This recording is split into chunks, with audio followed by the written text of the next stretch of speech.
kā strādā praktikas, mājas darbi, vingrinājumi, kuri ir absolūti saistīti ar domu spēku un pielūgšanās likumu, lai tu varētu realizēt savas vēlmes piepildīt.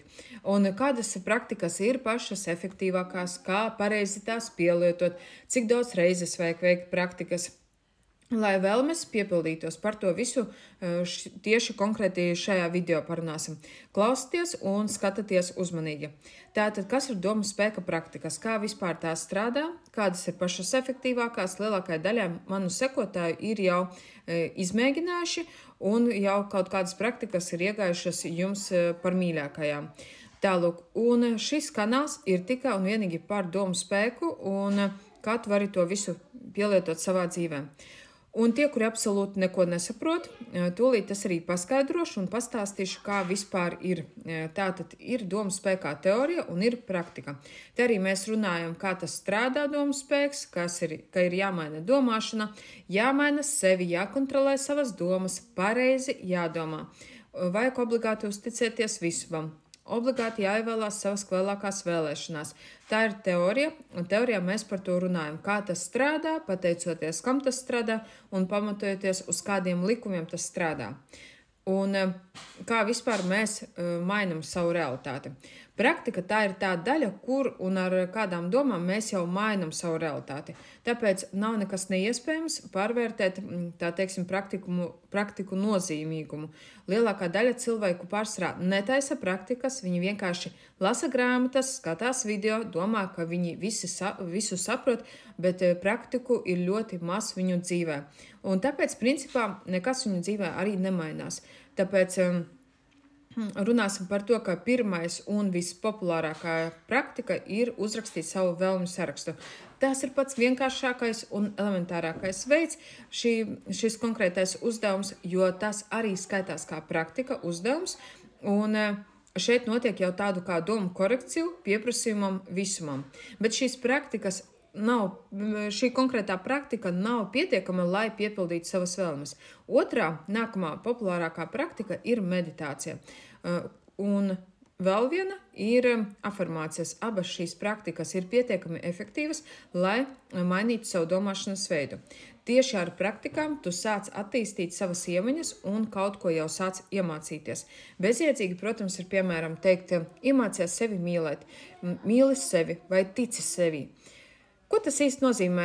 Ticēt sevi, mīlēt sevi, bet kā tad iemīlēt? Ja? Kā tad īsti noticēt līdz galam? Tas tiek darīts tieši konkrēti jau ar praktiku palīdzību. Un tās var būt arī rakstiskās praktikas, tās var būt audio praktikas. Un bieži vien rodas tāds jautājums, kā tad viņas pareizi darīt, cik daudz ir jābūt praktikām, lai reāli piepildītu savu vēlmi, un kādas ir pašas efektīvākās.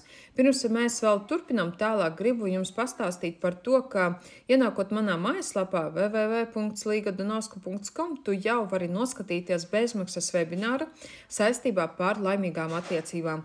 Tieši tur es stāstu, kā ar pielūgšanās likumu un domu spēku tu vari mainīt savas attiecības un kā tu vari pielietot to savā dzīvē, tieši konkrēti domu spēku jau mīlestības jomā. Tālūk, tāpēc noteikti ieiet un noskatāties šo webināru, kurš ir pieejams.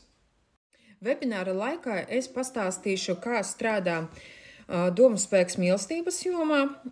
Tur būs schematiski arī parādīts, ko konkrēti izdarīt, lai tavs mīļotais cilvēks atkal uzpeldētu ar neticamām mīlestības sajūtām, izrādītu pats pirmais šo iniciatīvu un darītu visu priekš tevis. Tas ir iespējams, un es to tev iemācīšu. Vienkārši atnāc un noskaties bezmaksas webināru, kas atrodams profila aprakstā vai nu šeit aprakstā zem šī video.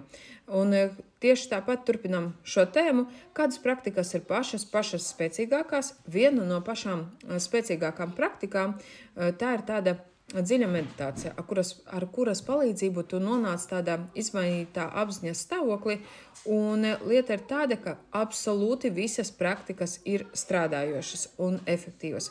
Piemēram, rakstiskās praktikas, kad tu raksti un strādā ar tekstu, atbildi uz konkrētiem jautājumiem.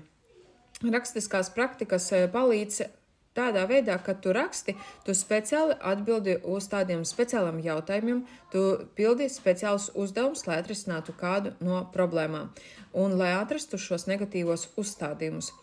Tieši tāpat arī parakstīt savu scenāriju vai noformulēt jaunās domas, jo viss, protams, ir domāšanā. Mainam domas pateicoties konkrētai praktikai. Un, kad tu raksti, tu ieej tādā noteiktā meditatīvā stāvoklī, jo, kad tiek rakstīts, tātad tu labāk atceries, un tā ir mūsu prāta būtība.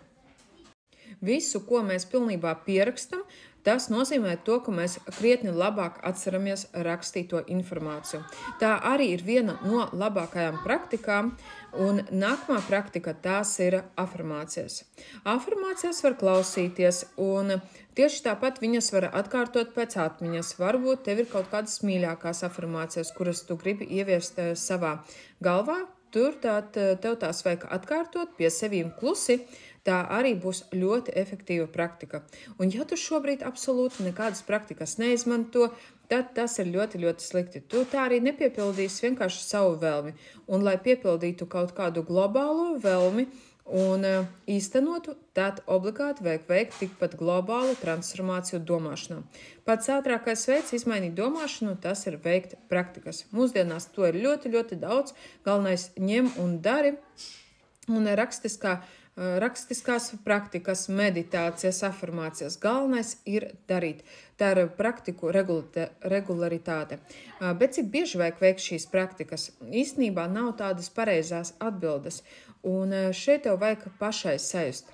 Kā tikko tava ticība izaug tādā kā zināšanā, ka tev noteikti tas būs, ka tev jau noteikti tas ir, tad tu vari arī neturpināt taisīt praktikas. Un tādā veidā tu palīdzi uzaudzēt šo ticību. Un nekā savādāk, nekā otrādāk, taisam praktikas un pateicoties tam izaugs ticība un izmainīsies tava domāšana. Kā tikko tava ticība pāraug tādās kā zināšanās, to, ka tu jau zini, ka šī vēlme jebkurā gadījumā realizēsies un ļoti drīz, un tu pat redzi iespējas, kuras tev atnāk, un tu tās iespējas arī izmanto, tad tālāk vairs nav jātaisa praktikas. Kontrolē savas domas, lai tās noteikti būtu pozitīvā gultnē, bez šaubām, bez bailēm, un viss, vairs nevajag meditēt, nevajag izrunāt afirmācijas. To ir jāņem vērā. Un kā saprast, ka negatīvā pārliecība nomainījās uz pozitīvo pārliecību? Tie ir tavi dzīves rezultāti. Piemēram, ja tu teici, ka es sevi mīlu, lai būtu kopā ar savu vīrieti, lai viņš tevi konkrēti mīlētu. Un tev vajag pārtraukt, kā saprast, kad vajag pārtraukt, ja šeit šo afirmāciju teikt. Piemēram, ja tu teici, ka es sevi mīlu, lai būtu kopā ar savu vīrieti, lai viņš tevi mīlētu. Un šeit ir svarīgi pārtraukt šo teikt meditāciju, afirmāciju, tad, kad tu reāli jūti, ka sevi mīli. Un tas reāli fiziski jūtams. Tās ir acīm redzamas jūtas, un gala rezultātā tavs vīrietis arī tevi mīlēs. Un tad jau var pārslēgties absolūti uz citu dzīves sfēru un taisīt tur meditācijas, afirmācijas, vizualizācijas, rakstiskās praktikas. Noteikti dalies ar citiem cilvēkiem šo video un saglabā pie sevim un noteikti pārēj un noskaties šo bezmaksas webināru par laimīgām attiecībām. Tu to atradīsi linku mājaslapu profila augšgalā vai zem video aprakstā. Tiekamies!